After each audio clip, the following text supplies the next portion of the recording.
to the Mission Mural Tour. I hope you have on your comfortable walking shoes because you're in for a real treat. We'll walk over 15 blocks on today's tour and we'll see Arts Empowerment at the Women's Building, Clarion Alley full of murals from top to bottom, the incredible Bethany Center featuring Dan Fonte's Salute, Jet Martinez Amate Mission at 22nd and Bartlett, and finally the incredible artist San Francisco's largest and oldest collection of murals, Balmy Alley. So my name is Tyra Fennell. I actually work with the San Francisco Arts Commission, and we work in partnership with the Department of Public Works to put murals up around the city to curb vandalism. So some of these murals you'll see today are our murals that we've commissioned, and some are just murals in the city, and I will differentiate as we go along the tour. If a business wants a mural, do they have to go through your commission, or can they, at this point today, can they just have an artist do a project? Sure. Well, our main focus at the Arts Commission is public art. So if you're a public place, you have to go through our vetting committee to get any piece of art on your property. If you're a private property owner, you don't. The only thing with working with us on the StreetSmARTS mural, which is a public-private partnership, is that we subsidize the mural. So this was created actually in 1994, again by 7 female muralists. And they really wanted to capture themes of women's empowerment around the world, the healing power of women's wisdom over time, the contributions of women throughout history, and the making of history by women from all corners of the earth.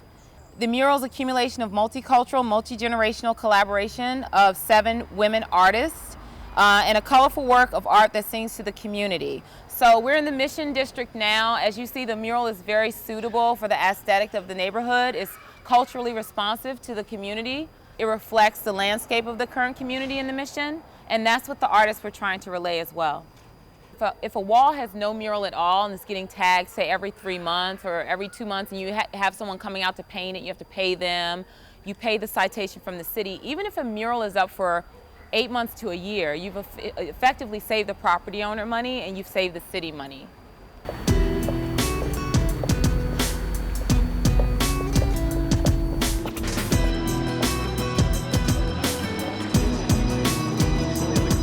We're about to walk through Clarion Alley, which has been an enchanted site of bohemian culture as far back as the 60s, where artists could come in and they could take spaces and create murals. It was demolished some time back, and it was reestablished in October of 1992 by a volunteer collective. This is Chor Boogie. He's actually a StreetSmARTS artist, and he's actually very famous. He's one of the top urban artists in our city, and he travels around the world and does painting. So he's very expensive. So this is a great piece of art to have in the alley, and a great artist.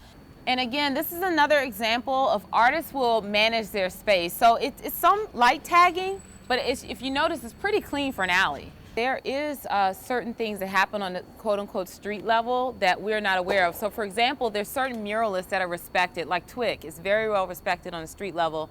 So his murals tend not to get tagged as often. But if you're a muralist that's not respected or known in a certain community, like the Mission, then it's kind of more fair game. And sometimes an artist can police it and talk to the taggers that they know and say, look, I did a mural here, please don't touch it, and they will honor that. So a lot of it is relationship, a lot of it is street code.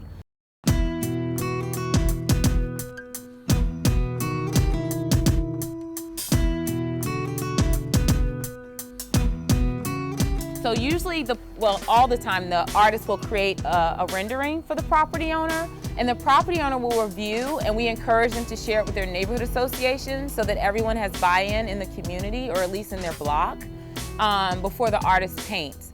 Clarion Alley, you're gonna see some pretty spicy messages. But this is the Mission, and again, the Mission community is much more open to this sort of art form than, say, if you go to Hack Heights, which you will not see any murals. But I'm just saying that it's all about the neighborhood and what the neighborhood deems is appropriate for its aesthetic.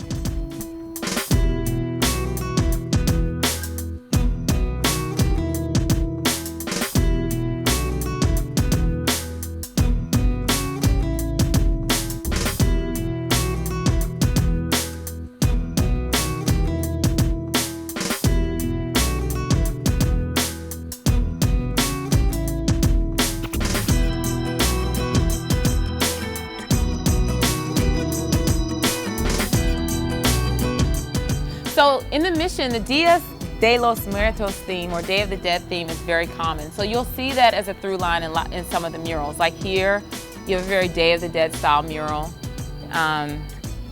So you'll notice that.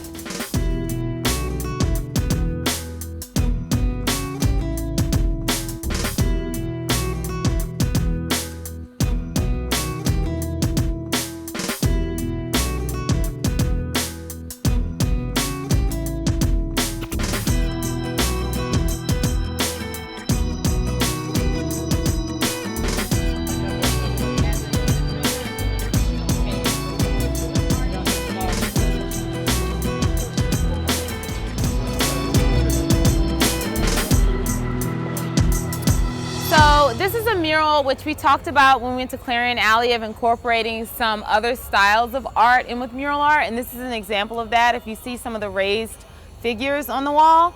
Also, the mural speaks to the music of the community. A lot of different styles of Latin American music are on the wall. So again, it's really important when we do mural art in different neighborhoods that we really are culturally responsive to the community.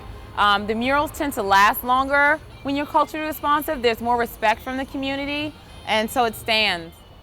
So I guess you can just have a walk through here, and then we'll go across the street and see another mural.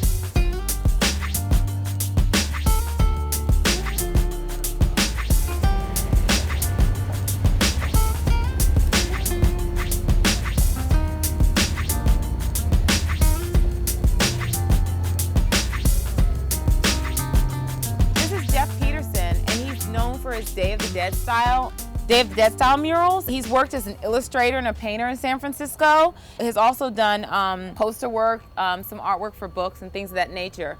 But because of this mural, which is very small, he was actually commissioned separate of our program to do several other Day of the Dead murals in the community by neighbors who saw this mural. It looks like we're going to the Bethany Center next.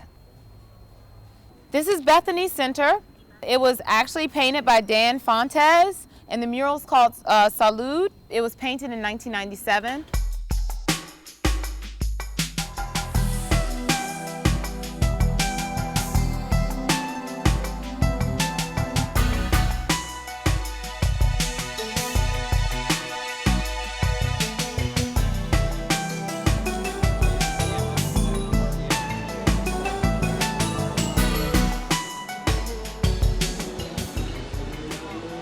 The Mission Market mural is a StreetSmARTS mural done by Martinez, who we talked about earlier.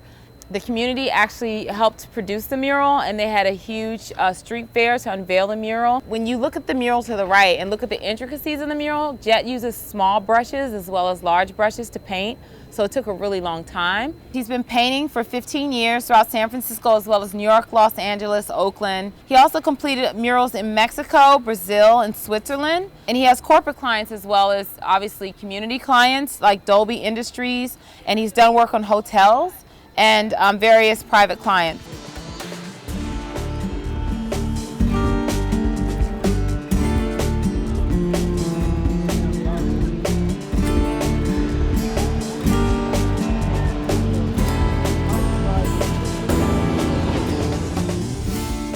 This is Balmy Alley. This is our last stop before lunch. This is the largest area of concentrated murals in the city, and it started in the mid-'80s as the artists outrage to human and political abuses in Central America, but since then it's expanded to a number of styles and subjects from human rights to local gentrification and Hurricane Katrina. Balmy Alley.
first I want to thank you all for taking the tour. It was a long walk, so thanks for hanging in there. We saw some wonderful artists like Jet Martinez and Jeff Peterson and Twick, and we learned about the aesthetic of the Mission District and the artwork here, and some themes like Day of the Dead.